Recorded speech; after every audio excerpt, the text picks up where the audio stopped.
Kombo na bango ya famille et puis na ebisi yo Chilombo eza komone engo ba elombe na bitumba engambe mobali muto ba tout ça mukongone mabelete ne bazana ba okwesa fachi ata mukomote ata bo sanga ndeni béton est resté blindé et ne va pas bouger.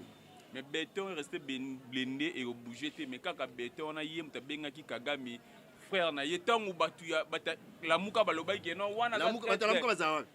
Mais tu es bazaka wapi papa bazaka te zaki batu mo ba yambrier ba on di maté que Kabila a mais oui que ne sali bino pe pas si muto bo benga ki frère lelo akise mais yo toi tu n'es pas mon frère to benga ba frère en Christ on est quoi on est frère et sœur non mais si on benga muto frère c'est un problème mais c'est frère yo lobaki c'est na lobi na yo ayaki azana école ya non violence IDPS pour la non violence limbisanga na simba kiwa et c'est pas bien mais le président de la République en Côte a tali que biso toza les deuxième pays où azana 9 voisins alors il faut nuer ba relation kitoko pour le développement ba peuple ke bazwa ba français bazwa ba italien bazwa ba anglais bazwa nga nazo kende après moi c'est le déluge Mobutu alobango. Mais tant que ça ne va pas. Même s'il faut faire le pacte avec les diables pour être le Congo et rester un et indivisible, je vais le faire. C'est un nationaliste autour de Laurent Désiré Kabila, aya mais yem ta memela biso malheur parce que jamais mutoko yo comme président ba tout le monde non nani olobakate ba na banani olobakate or que na musala so bangage mutu batuna kai état civil na ye oza marié to célibataire marié na nani bana na banani pesa ba attestation de naissance yango moni batu musu babotama lipasa moko abotami na ewa bora mususu abotami na nini oh donc na manono.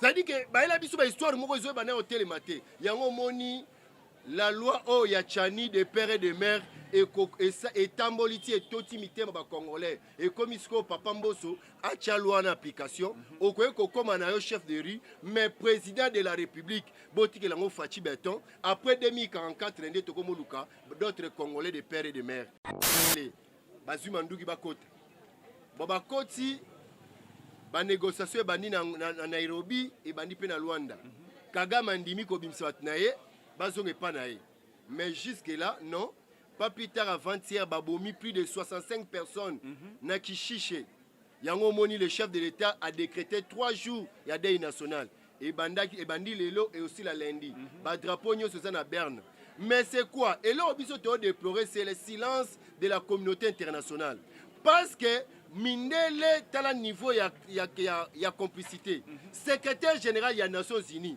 Bazo tourne M23 zo amanduki yap à lobby de quelque part. Donc Monisco a lobby que M23 za amanduki koleka bango. Mais qui est la Monisco? La Monisco c'est toute la force des Nations Unies. Tozana kati wana France asara minduki. Belgique asara minduki, États-Unis asara minduki, Russie asara minduki. Ba pays nyonso bazana un Monisco mais ba lobby que M23 za amanduki koleka bango. Deuxième président Oyambi Bajen, c'est Fachi Béton, l'homme du mémoire, l'envoyé de Dieu pour la RDC. Mouto Nzamba Tindi pour la Congolais Soni. Pour pesa azong sa Congo na valeur nango Oyo Kabila Abebisaki. Yango moni rencontre Rezaki na chaleur makazi parce que Bajen ba qui déterminé. Yakoib sa chef d'État Nyonso et puis chef d'État Fachi Béton l'homme du moment Azaki peut disposer à Koyo Kabango Nyonso. Ba poser question bazuna réponse. Bon ba ici na manduki bachangwa. Bon to bunda to soma manduki na ndenge na biso balingi te. Yango moni soki omoni mundele il faut lobela ke to lembi bino boza ba hypocrite. Parce que jamais boko ko sunde tout se dire rebelle bobo ya gouvernement soma manduki. Or que gouvernement a un droit na soma manduki pour protéger la population na ye. Sikoyo basali massacre na Kishichwe. Batu ba kufi plus de 65. Batu ba congolais te. Webi chef d'État zola la te. Butu mo ezo raisonner tala armée zaki infiltré ba Rwandais tina suka ya mboka. Mais moi zaki te na minute au chef d'État zolongola ba Rwandais nyos bazo bima ba ok malembe. Donc neto zaboye les seules choses que ça les ali kozana un bloc moko uni si ma chef d'État kocha kokende ko ba chaîne ba kotamina armée pour na kocha force ya makasi na armée et plutôt préparer ko bimisa munguna libanda na biso pona nini ba kota ki pona ko yiba biso minéraux souci na bango ezali to zo atako se développer te to za la pays mo des armées pour être bango ba chaque jour ko yibaka mais C'est-à-dire que les quartiers peuvent aller élire comme conseillers municipaux. C'est-à-dire que c'est historique. Le 20 décembre 2023, moi, azo kende ko voter. Mais avant comme le 26 décembre, dans 9 provinces, il y a RDC, bazo enrôlement. C'est-à-dire que l'élection, le oyo, et ça sous les Cambodgiens. J'étais pour le 26 décembre. Le lot tozana yo tozale les 4 j'espère. Donc dès tozaboye le 26 décembre tozo ban enrôlement na ville à Kinshasa, Congo central, ba province 9. Papa et comme il tourne à Misu. Oche Misu boye batali so eza congolais to congolais. Na so mamoza so mort. Na so béton a pena changer histoire à Congo. Enrôlement touro ba ochana Misu. Au côté Misu Batali, Misu Rouge, au Congolais. Donc, nous avons historique. Le 26 décembre, Oyo, enrôlement bandi, empreinte digitale et Ozala, mais Babaxi na Misu. Matondo mingi na bae nyoso tu bazui ndingisa ya kolanda biso na moko ya ba chaîne na biso Oyo ezali chaîne ya Bayindo, chaîne Oyo zo pesa toujours enseignement na Bayindo bazonga vraiment na mboka na bango bazonga na enseignement na bango. Merci na baenyo surtout bazwa kangonga ya ko partager émission. Merci na batuno tout bazwa kangonga ya ko tala biso na Mbanza Bilaka télévision. Chaîne Oyo Bayindo balinga kamingi chaîne Oyo eza toujours wana po Bayindo bazonga na nzela. Merci na yo Fumutiki Vaita qui est déjà na biso na peso moto sikozali et merci na yo Shikito et Kefoda di cameraman patron de Tomesana ko benga. Émission yango eza présentée et pa ya mona ya ba maman leki ya ba sœur, chouchou ya ba bébé, chouchou ya ba maman na kombo ya Kerven na Kesa. Bongo lelo na memeli bino moko ya ba cadre ya IDPS toku solana ye makambo oyo ezotala mboka oyo Congo tokobeta masolo nyonso tu oyo bino boyebi ndenge ni tomesana toujours kosola ngana ye na kosenga na Shikito ofongoela biso Papa Gabi bonjour. Bonjour monsieur journaliste Amele bonjour. Boni en santé na yo. Et santé exactement makasi nzamba za contrôle azobatela ça va. Boni parti, boni cellule c'est-à-dire qu'en tant que coordonnateur et président coordonnateur Parlement debout, Parlement debout Saint-Gabriel les autres Kitoko, na ndengo lobeli IDPS, IDPS c'est le seul parti politique en RDC, et ça en bonne marche et puis c'est le parti au pouvoir.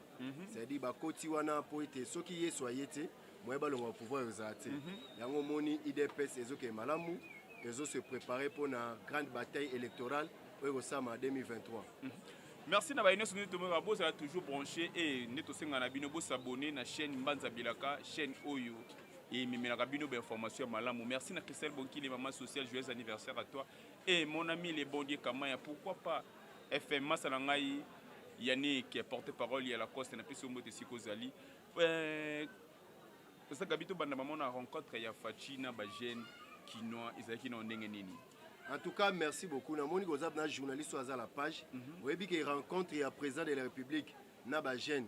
C'est pour la deuxième fois parce que le maréchal Mobutu, ancien président d'Isaïe, a salaka rencontre dans Selena Bagène. Mais il y a solo la vertu et talimbo. Mais du coup le deuxième président Oyambi Bagène, c'est Fachi Beton, l'homme du mémoire, l'envoyé de Dieu pour la RDC. Mouton Nzamba Tindi pour la Congolais Soni. Pour pesa azong sa Congo la valeur nango. Oyo Kabila abebisaki yango moni rencontre les zaki na chaleur makazi parce que ba jeune ba qui déterminé ya koyeb sa chef de l'état nyonso et puis chef de l'état Fachi Beton l'homme du moment azaki peut disposer à koyoka bango nyonso ba poser question ba une réponse c'est pour la première fois ba jeune ba kutana président ba obetayi ba question sans mouton sans l'intermédiaire c'est-à-dire ezaki journée moko oyo ba congolais ba comprendre que tozas qu'on a présent oyo akokai na biso présent o ayebi ndinga oyebi langila ayebi lingala ayebi français chiluba kikongo omona ki etanga kende na Mbanza boma na ekolo atangaki bayembi na bandinga na nsembo ya kikongo nde ba otanga na classe na Mbanza boma ça dit que c'est un président oyo tokozanga lelo te yango esengeli ba congolais ba batela président na malamu si a aussi sa mission en 2044 accueilli atiki Allemagne d'Afrique parce que Félix Tshisekedi a sa réponse ya ba prière ba congolais ba congolais ba sambele pa nzambe pesa biso président nzambe atala bino pia ba président ndeni il faut da pesa ba président oyo ba ozana dutite mutu nyonso ebi papa na ye ebi mama na ye ebi epa na bango ebi baninga na ye ebi ti ba place atanga Donc, madame Naya maternelle, Azan bon moi. C'est-à-dire, trop douter na été. C'est-à-dire, c'est un président, oh, yopo na biso, il faut tomber en tolo. Maintenant, nous avons un président, toche, au lobby, à lobby na yo. Parce qu'il y a Azan Congolais de père et de mère. Et puis, en plus, à résoudre les problèmes à chaque fois que toujours na mboka. C'est le premier Kinois qui a commis président de la République. C'est-à-dire qu'à résoudre les problèmes belé. Et puis, il faut que Nzambe atika mampambate. A salier na motema ba kolinga ba congolais na Congo mobimba azo bunda jour et nuit pour être Congo ezala stable ezonga na place nango ya ba grand pays. Donc rencontre wana pona biso ezaki esengo makasi ezaki reconnaissance ya président de la République azala ba jeune o bazo senga misala o bana besoin makambo changer yango alobi non non et non ça doit changer. Mais ça na rencontre on ezana ba jeune musu ba sepela ki ezana ba jeune musu ba sepela ki te ilogola ba jeune ya ba jeune biso o ya ba jeune ko ya comédie logola ba papa mbali osombo banani to moni moko na bango bukanaki président qui peut bango te bazo sala kutu be mission ezoleka déjà na net. Donc ça dit c'est quoi il faut yebake tant présent yé ko kutana ba jeune webi ke ba place ko kaité ba tu batika yeti libanda ba écran géant il ekaki. Parce que la ville à Kinshasa, c'est un mégapole. Nous avons 18 millions d'habitants dans la ville à Kinshasa. Or que déjà 65% de la ville à Kinshasa, c'est un jeune. Alors, ceux qui ont un président, parler du peuple kokate. Il y a un moni et tondi na kati et tondi tilibanda. Alors, na kati il y a un mouvement bongo. Moi, président, aïe bakage yo zali zate. Mais c'était prévu, ba mona ba organisateur. Organisateur ne ba ah elo ni esa mai komba dega ba rapporter ngo ba komisa ngo pa chef d'état. C'est-à-dire elo ezalem susu ozo senga mabe parce que nzambe na bizambe kutu alobi na biso voici comment vous allez demander notre père qui est zossier. C'est-à-dire on a biso neni faut senga elo pa nzambe. C'est-à-dire ezate so bukani mamo président faut ba bukani te. Yo faut ba ke ndenga ina comme ces informations oyo ma présidence ba ke bato bayaki moko abukanaki parce que na masse ezaka na problème makasi mpona bousculade des alaka banini ezaka mais eza regrettable ngana osenga na baorganisateur et surtout bato ya présidence bacollaborateur ya chef de l'état oyo bazolanda biso na minute oyo na chaîne ya solo na journaliste ya solo ke baza na badega oyo esalamaki bandeko ya bajeune oyo basalaka théâtre bango mpe bazalaki mais bavoi na bango oyokanaki te. C'est peut-être mieux de préparer rencontre ya président na artiste comédien, artiste à théâtre, bango pe ba bisa e passe na bango, ay ba eloko nini akoyi ko sala. Parce que ya zawana pona ba congolais. Il a été élu pona ko sala musala ya ba congolais. C'est-à-dire akobo ya ko yoka congolais moko te parce que il détient l'amour du Congo et des Congolais. Merci, le message est déjà écrit déjà bomoni président Gabi azawana pena a lobby déjà message est commis. Pona ba comédien ba komelenga déjà fait na ngai papa na ngamba liosombo message komelenga yango yo question na tout ni réponse yango déjà ba pesi président Kabito qui n'est pas na calendrier électoral quand est-ce que ba congolais bazo sur le calendrier électoral.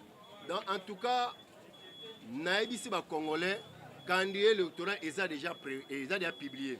C'est-à-dire que ba politiciens nyonso balingaki dialogue basuki pona nini bango bazali ko espérer que dialogue yo salama bango pe bakota na ba poste pour bazwa mbongo au ken élection mais ndenge eza bona minute oyo la date est claire le 20 décembre 2023 congolais azokende ko voter azo voter élection présidentielle tozo zongsa fachi na poste na kebonga na ye et puis to voter ba député province nationale to voter ba député provincial to voter na ba conseillers municipaux. Les conseillers municipaux ont voté pour bourgmestre. Au moment des élections, bambula.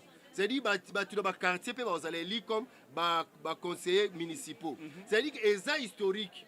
Le 20 décembre 2023, moi, je vais voter. Mais avant comme le 26 décembre, dans 9 provinces, il y a RDC, il enrôlement. C'est-à-dire que l'élection, et ça est sous les Cambouais. J'étais pour le 26 décembre. Les lots tozana yo tozale les 4 j'espère. Donc dès tozaboye le 26 décembre tozo ban enrôlement na ville à Kinshasa, Congo central, ba province 9. Papa et comme ituro na misu. Oche misu boye batali so eza congolais to congolais.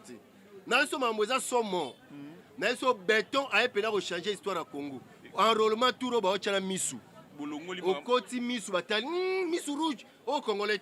Donc nenga zawane aux historique le 26 décembre oyo enrôlement bandi empreinte digitale et ozala mais babakisi na misu babakisi misu c'est que bolongoli makambu ya il faut mutu oyo akozalaka na candidat présidentiel faut azalaka 100% congolais bolongoli makambu ya 50-50 candidat présidentiel ezate Félix Tshisekedi aza ye moko candidat unique conseil kuna opesa bato balingi bapesa candidat unique ngana yo toyebi ke Félix Tshisekedi akozonga président inutile oke koambrie biso babite za milai nazopesa bango conseil o Martin Fayulu tour a liboso ozwaki te tour opoko ozwa te inutile ke nopesa députation Moïse Katumbi yo kana osi yo molobaki papa na aza juif a italien grec yo mama na aza zambien donc mambo Congo etali yo te kende de amupanzi o docteur Mukwege mama na lobaki nde boyaki na papa na bino oza mutu ya Burundi tika biso kimia matata ponyo c'est inutile bot mwambrie biso o kabaliste za mulai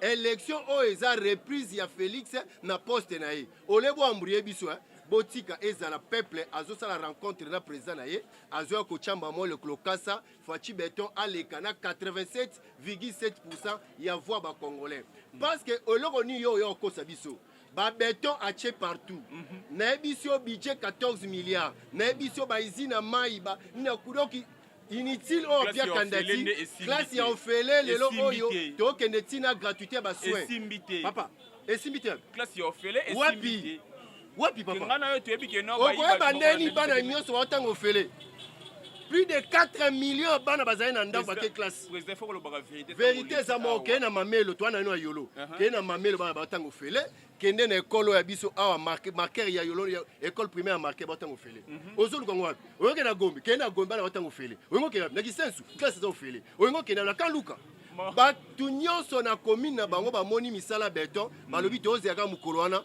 tozongisela ye mandat na ye asala parce que Félix a na mandat aza mission il est venu pour kolongola congolais na soni donc akolongoka na pouvoir na ba 2044 wana Congo komi Allemagne d'Afrique ba avion ba mituka eleka likolo bandako ba train ba bilo tout wana il faut atika yango parce que aza na mission aza na mandat te yo mutozo zela ye ke un jour Félix alonga 2044 soki oboyi oza libre kende Brazzaville babengo congolais mais da face tout Hollandi ba congolais ba na biso ba na Angola baza ebele trop des airens na Angola donc tika biso kimia to tonga mboka na Fachi Beton to lingi distraction te élection en 2020-2023 ezali rencontre ya président na population na ye to boyi o ba kande ebele bosani okokosa biso nini po nyoso beto sasali etika très banda métro ya kin président Gabita nguyo olo bagena to kosa ona nini mais to yebi sur le pas ya 100% ya ninge président la kaki ba peuple congolais 100% ya kokokati alors baki tout ce que je n'ai pas fait je vais le réaliser dans mon deuxième mandat ça dit quoi achena ba base pour na résultat zala na lobi na yo professeur Luzolo Bambi azobele la tango Kabila bayibaka chaque année 15 milliards 15 milliards bato yengo ndimate mais le 2023 budget combien 14 milliards 600 millions. Mais dans l'édition 2024, tu as un budget 20 milliards. Si tu comme en 2030, tu as un budget 50 milliards, tu as un foot à chômeur. Ok, Moussa, tu as un salaire à $500.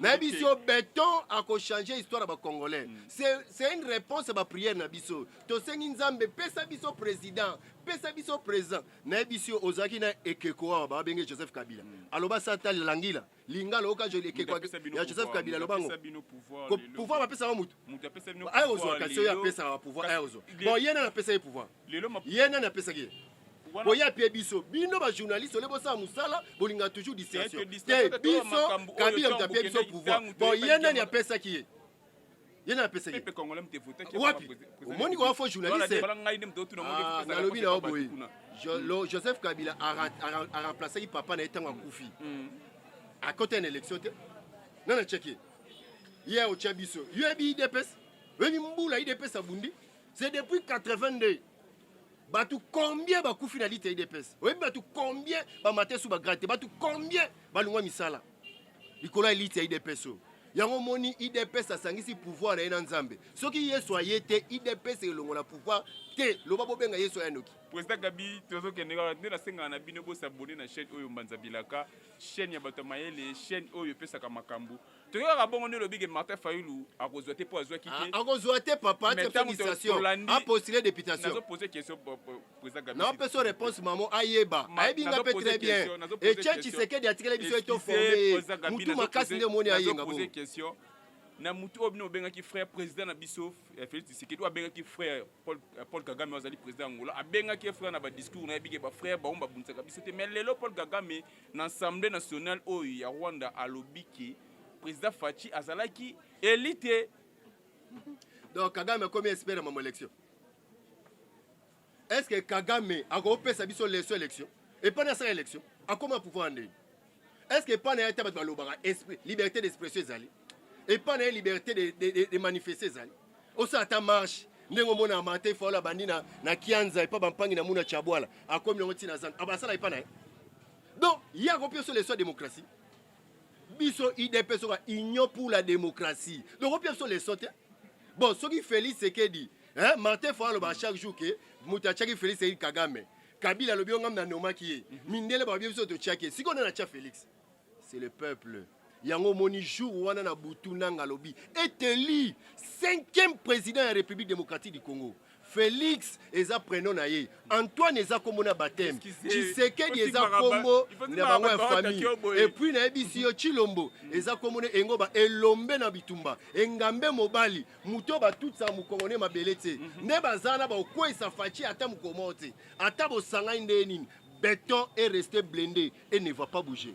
Mais béton est resté blindé et bougé. Mais quand béton on a yé mutabengaki Kagame frère na yetangu batuya la muka baloba ikeno wana la muka bazawa.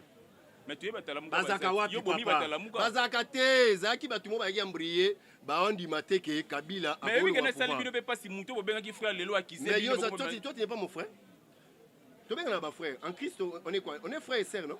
Mais si on a un frère, c'est un problème. Mais c'est frère, il y a le c'est Ayaki, Azan école, il y a non-violence. IDPS pour la non-violence.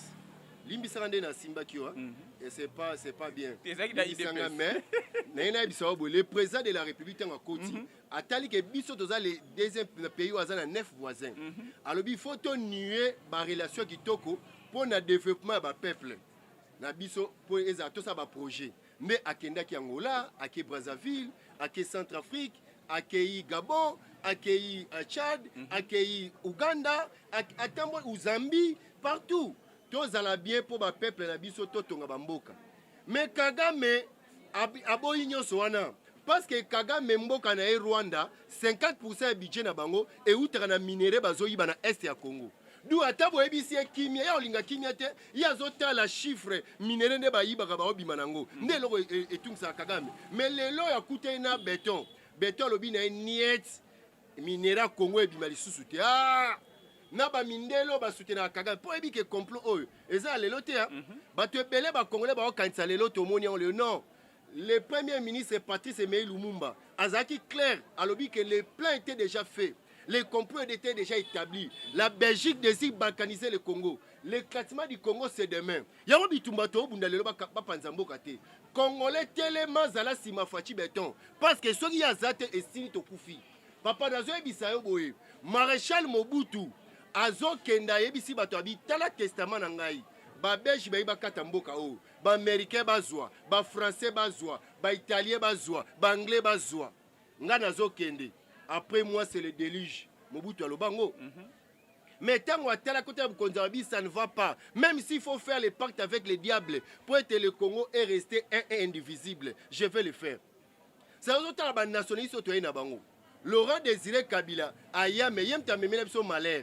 Parce que jamais Moutoko y a comme président, tout le monde est olobagate, bana banan olobagate. Or que na musala se engagé mutu na kay état civil naé. Oza marié to célibataire, marié na nani, bana na banani, pesa ba attestation de naissance.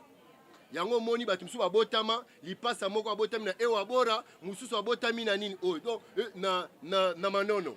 Ça dit que ba ela biso ba histoire moko zo bana hotel maté. Yango moni la loi oh ya chani de père et de mère et tamboliti et toti mitema ba congolais et comme isko papa Mbosso a tia loi en application au comme un chef de rue mais président de la République boti que lango Fachi Beton après 2044 ndé tokomoluka d'autres congolais de père et de mère pour la corriger mboka oh.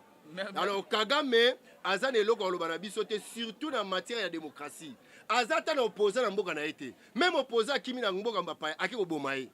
Donc, à ça, leçon Pierre Bissoté, nous avons regretté d'avoir finga été parce que l'éducation n'a pas pas maman na biso ba finga abaté. Nous avons finga pe mukolote mais ce na talinzo tonaye na omo école mbanza kamundele. Et puis mbanza kamundele wana, nazo mituna na santé ya beto azanango. So abete na bafle moko. Est-ce que ozala? Ozoma ba prendre ozolo biso Kagame. Alors, Misuka ndengo kote ba M23 na RDC retirer bango parce que na kanda na o makasi. Soko Pierre biso kanda to komelo na nzoto. Tozo ebisayo. Donc Kagame kanga munoko na yo ozane loko lobana Fachi Beton te. Azo lobo Fachi Beton a gagné l'élection te. Makomi kunande. Mais bon bayebi ndenge ni po seni muto apidera résultat. Papa nazo ebisa yo pendant la nuit. Ouais. Babi le vrai politique ça se fait pendant la nuit. Kabila zaki na seni. Azaki na cour constitutionnelle, azaki na la police, azaki na ba soda po alobaki bo tia shadari. Enga bangana. Bino sibakino bo pengi Kabila comme machine à Rambo.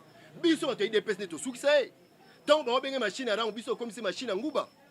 Batunyo na kino ba komeka machine à Rambo meliko na biso ne Kabila kitsa pouvoir na victoire. Oye pani to chaboy. Oye bisinyo. Victoire place Kabila kitsa pouvoir. Tozio malembe tozungi na. Et biso 37 ans poto longwa limité na 10e ri to comme appel de la nation. Alors yo muto lingo boto so pouvoir. Mitadi yo calculer ba nombre en boulot to sali. Po yo so pouvoir na pété. O lo teatoni. Na lobby na soki yeso ayete IDPS elongwa pouvoir te. Pour ça Gabi to komi déjà ko chité déjà do moko madana suka. Question na fait dossier ya M23. Na mono beti masolo ya ba M23 ndenge ba kotisa ba musko dossier M23 bande kona biso lelo bazo kufa guerre ezokota partout to moni ba teke kuna pe bazo bunda bango na bango etaki mwana ya mboka pesa biso nanu mwa matière. Bon, oyebi que dossier M23 ezabaki de fait tant basaki ba négociation na Kabila. Bazaki de fait mais tant Félix aye baye sur la cahier de charge d'abord na mesa parce qu'il fallait au côté ba na ba armée na banini. Félix a tala bi mais bino ba o boza ba Rwandais. Moi bo kota na armée ya Congo ezate allez bazuma nduki ba kota. Bo ba koti ba négociation ba na Nairobi et bandi pe na Luanda. Kagame ndimi ko bimsa watnaye bazonge pa naye. Mais jusque là non. Pas plus tard avant-hier, babomi plus de 65 personnes na Kishiche. Yango Moni, le chef de l'État, a décrété 3 jours de deuil national. Et Bandi Lelo et aussi la lundi. Ba drapeau nyo se na Berne. Mais c'est quoi? Et là, on peut déplorer, c'est le silence de la communauté internationale. Parce que Mindele, à un niveau, il y a complicité. Secrétaire général, il y a Nations Unies. Bazo tourne M23 Zoramandou qui a à lobby de quelque part. Donc, Monisco a lobby que M23 Zoramandou qui est Bango. Mais qui est la Monisco? La Monisco, c'est toute la force des Nations Unies. Tozana Kati, en France, à Sarah Mindouki. Belgique à Sarah Mindouki. États-Unis à Sarah Mindouki. Russie à Sarah Mindouki. Les pays n'y sont pas un Monisco, mais le lobby que M23 Zoramandou qui est Bango. Bon, ici, na Mandouki Bachangwa. Bon, to bunda to so Mandouki na ndenge na biso balingite. Yango moni soki omoni mundele il faut lobela que tolembi bino boza ba hypocrite parce que jamais bokoye ko sunde tout se dire rebelle bobo ya gouvernement so Manduki. Or que gouvernement a na droit na so Manduki pour protéger population na ye. Sikoyo basali massacre na Kishishwe batu ba kufi plus de 65 batu ba congolais te. Oyebi chef d'état zola la te.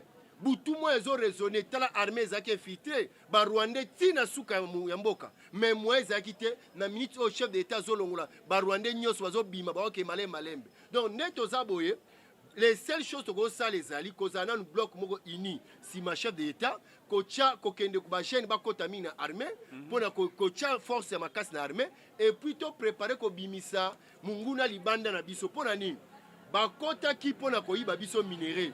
Souci na bango ezali to zo atako se développer te to za la pays mo désarmé pour être bango ba chaque jour ko yibaka mais ba beti bakuna zelu parce que le fils ya Etienne Tshisekedi o babengi Fachi Beton aza na pouvoir akotika na bango te espace te alobi na bango il n'y aura ni brassage ni mixage ni intégration et puis amitié rozalate c'est-à-dire tous les Rwandais au bakote na RDC na biso mbaye ba ke cimetière na bango rozana est ndenge moni chaque jour ba mema bango bibembe ba zonga na bango na Rwanda bako kokate parce que le peuple congolais est déterminé et puis il est derrière son chef Oba Bengi Félix Antoine Tshisekedi Tshilombo, l'homme du moment, l'envoyé de Dieu pour la RDC. Naibisio garçon wana ndenga ye congolais avant to koksa 10 ans, naibisio congolais comme Lolendo, Afrique mamuto ko congolais ozati. Président Gabi, quand est-ce que Monisco président Tshisekedi oki kolongola bango na est ya Congo? Te Monisco aza na processus okende. Bote osa dernièrement mi réunion na premier ministre et ça iba ke na 2024. Président habité bazong so ba benda ngo avant. Ata ba juin juillet babi maba kende. Biso moko ba congolais tozwa sécurité mboka na biso. Pour l'information, on a dit que les jeunes belé plus de lobby déjà ba kokisaki 12 000 jeunes congolais au ba kosadere na armée. Mais il faut tous en armée à 200 000 hommes. Tous capables de défendre mboka. Na kamo ba jeunes belé azo yenga. Azo bate que matricule ya facile ya kozwa na mboka eza na armée. Armée so okotanga ba classe nyoso armée otanga so ba classe nyoso okosa université na mbongo armée okoke ba formation na ba poto tozana ba ancien na biso ya yolo toza na général Didier Tumba omoni niveau comment nango asa natif na biso ya yolo le vieux a te ba fonction likolo pe azumbongo ebele na armée ça dit que batu ba mona ka iso na côté armée ko souffrir non vie nyoso ya étape au bandali kili au commis colonel au commis lelo au commis bien mais batu balingi armée bazobo sake c'est l'endroit ya kozwa matricule ya l'état par excellence webi ndenga chef d'état ça l'appelle boy soye na zaki na age okende armée na kei parce que na liaka Kagame pour se kanda na ngana na makasi contre Kagame Kosta kabito komi na suka ya émission na biso moi maloba na ba tu bazana ese o lelo bazui pasi wana maloba na bana mboka maloba pe na bandeko na biso ya IDPS ba combat. En tout cas pour na bandeko na biso ya est boye ba ketoza de cœur avec vous tala niveau ba jeune ba ekokota na armée seulement appel moko à chef d'état parce qu'il faut eba pour na kozala un visionnaire ba eba ngona ba signe chef d'état bengi appel congolais zo kende lokola kutu Mouton Pexa Zate, c'est-à-dire plus de 12 000 Congolais, bah jeunes au une armée pour défendre Mboka. Boye bakeliko na bino lelo Congolais zola late partout dans le monde to lo belaka loko moko guerre à est guerre à est.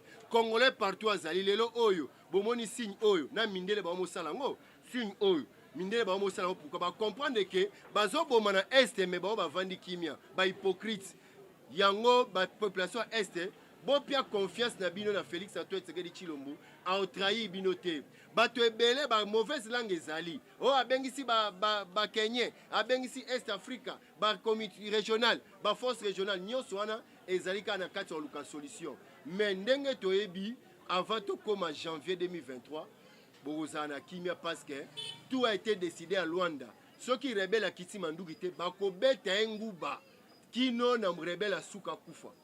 En tout cas, pour les Congolais et Congolais, chef d'État, c'est une vigilance. Au moni mutuna quartier, Zopesomboto, rebonjour Kangai. Rebonjour Ezakate, bonjour. Ce qui a récolté, c'est comme suspect. Donc, chef d'État, c'est une vigilance, tous à la vigilance, et puis tous à la groupe, il y a un mouvement pour la surveiller Mboka. Au moni, binga, rapidement la police, signaler, au moni, cas suspect. Ozoka. C'est-à-dire tous à la vigilance et puis tous à la ciment. Il y a chef de l'État Félix Antoine Tshisekedi Tshilombo. Yende a simbi destiné na biso. Toli olinga ete papa yende mutasimi mboka. 2004 za lelote linga présent na opo mboka ekene bien. O etali biso bana IDPS boyebi que nous avons lutté pas pour IDPS d'abord mais le Congo d'abord. Nous avons lutté pour le Congo. Boti que la chef de l'État tant asala makambo. O etali biso par IDPS qui est au congrès en mars 2023 pour changer le statut et pour kondiasika. C'est inutile que tu aies trouble air nyoso. Nomination Ezoya Malem Malem. Nga pe na ozelo ngai ordonnance c'est la message chef d'état ce qui a signé ngo ba nomé ngai ko ezate ba nomé muninga yo sirikite. Toze ya Malem Malem ordonnance Ezoya moko moko. Yanga pe za ka minte na muna ko ba bien comme de la position bien. Ce président signé ngo et ça nga bien pe na CPA lokola ba congolais nyoso o ba nomination. pour na ba Hollande émission et logo ezaka moko le 20 décembre 2023 tozo sala rencontre ya biso na Fachi Beton tozo ngsele na ngwende na ye akende na avana na kimia asi sa mission nzamba pesier pour la République démocratique du Congo de faire du Congo l'Allemagne d'Afrique. Donc yango na koloba o eti ba politicien nyonso bazali ko zela dialogue. Il n'y aura pas de dialogue.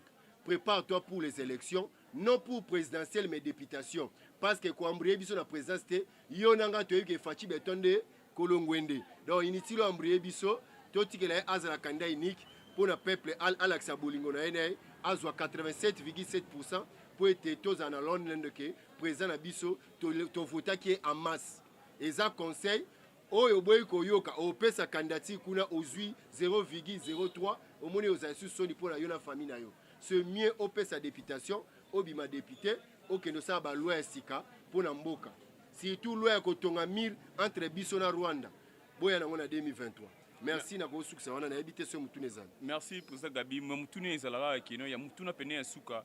Na bandeko pena déjà moko na bandeko ba ya bino ba ya IDPS bazo silika parce que ba moni ba masala ba musi ba komi ba buku mestre biso beto ndozi la yo peut misota buku mestre ya kalamu te ngai na ko forcer chef d'état signé te mukonzi ba force ka été ayebi ke dossier na ngeza mesa na e a signé ngona temps voli na ozwa pe bord na kei lemsu yo lingai buku mestre mako changa DG background uzali tu sais que j'ai des capacités.